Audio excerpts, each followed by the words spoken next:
डंकी का मतलब होता है किसी देश में अवैध रूप से घुसपैठ करने के लिए अपनाया जाने वाला रास्ता।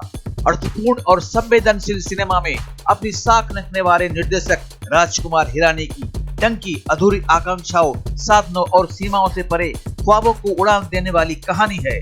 पठान और जवान की अभूतपूर्व कामयाबी के बाद दर्शकों को शाहरुख हिरानी की इस जोड़ी वाली फिल्म का बेसब्री से इंतजार था। साल 2023 की विदाई के रूप में फिल्म सिनेमा हॉल में है, जैसा कि अपेक्षित था। सुबह सवेरे के पहले शो में दर्शक खचाखच भरे थे। किंग खान की एंट्री पर खूब सीटियां और तालियां भी बजी और जब लोग सिनेमा हॉल से बाहर निकले तो सभी के चेहरों पर मुस्कान थी।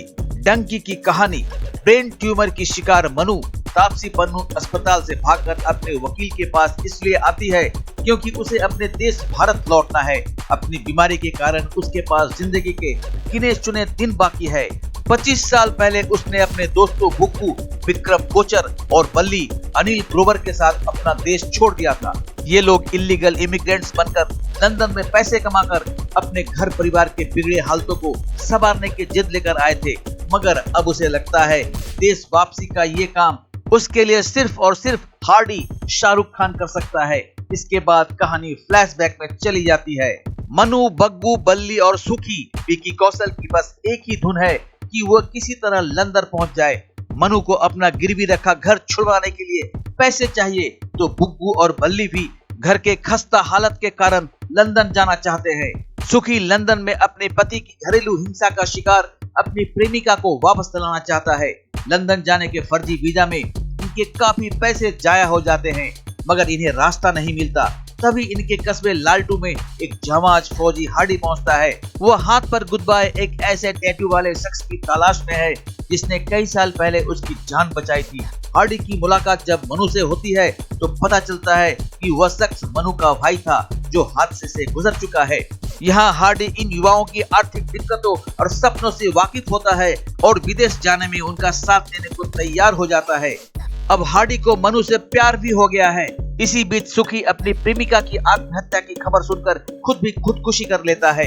यूके जाने को प्रतिबद्ध ये तीनों वीजा घोटाला, नकली शादी, नकली स्टूडेंट आईडी और एग्जाम्स के तमाम हथकंडे अपनाते हैं, मगर जब नाकामी हाथ लगती है तो ये डंकी मारने पाकिस्तान, अफगानिस्तान के रास्ते अवैध रूप से यूके में प्रवेश करने का फैसला करते हैं।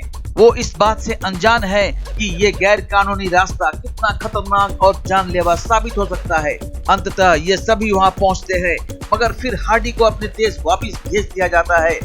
अब 25 साल बाद मनु ने हार्डी के सामने गुहार लगाई है कि वह उन लोगों को अपने देश वापस ले जाए। क्या हार्डी इन लोगों की घर वापसी करवा पाएगा? क्या वह मनु की आखिरी ख्वाहिश पूरी कर पाएगा? क्या इनका 25 साल का अधूरा प्रेम पूर्णता तक पहुंच पाएगा? इन सारे सवालों के जवाब के लिए आपको फिल्म देखनी ही पड़ेगी। राजकुमार हिरानी की इस फिल्म का फर्स्ट हाफ स्लो है। विदेश जाने के सोनारे सपनों के पीछे भागने वाले की वहां वास्तव में क्या हालत होती है, ये मुद्दा इंटरवल पर आता है। फिल्म में डेप्थ की कमी खलती है। हालांकि सेकेंड हाफ में उन्होंने कहानी को मजबूती से संभाल लिया है। विदेश की धरती पर अवैध रूप से प्रवेश करने की मानविक प्रक्रिया को उन्होंने वास्तविक ढंग से दर्शाया है। फिल्म के अंत में उन्होंने हर साल सुनहरे भविष्य की कामना करने वाले लाखों लोगों की त्रासदी को भी दर्शाया है। राजू हिरानी अपने स्टाइल में आज से 25 साल पहले की दोस्ती, रोमांस और सपनों को चेज करने की कहानी को पंजाब और लंदन के माध्यम से दर्शाते हैं। प्रीतम की संगीत सूदिंग बन पड़े हैं। पिछले कुछ समय से पठान, जवान और एनिमल जैसी एक्शन फिल्मों के आदी हो चुके दर्शकों के लिए यह फिल्म थोड़ी सिंपल भी साबित हो सकती है, मगर अपनी जड़ों की ओर लौटने की चाहत रखने वाले किरदारों से सजी ये फिल्म आपको फील गुड जरूर करवाती है। शाहरुख एक बार फिर अपने अंदाज में एक्शन, इमोशन, रोमांस और हीरोइज्म में चारमस्त साबित होते हैं। अपनी पिछली दो फिल्म में मारधार से परे इस बार शाहरुख की परफॉर्मेंस में मासूमियत साफ दिखती है। मनु के रूप में तापसी ने खूब अच्छा काम किया है। कहानी में 25 साल के टाइम टेबल को भी ये दोनों कलाकार खूबसूरती से निभाते हैं। सुखी की छोटी सी भूमिका में विकी कौशल बहुत बड़ा इम्पैक्ट छोड़ते हैं। उन्होंने एक हताश और बेचैन प्रेमी को खूबी से निभाया है।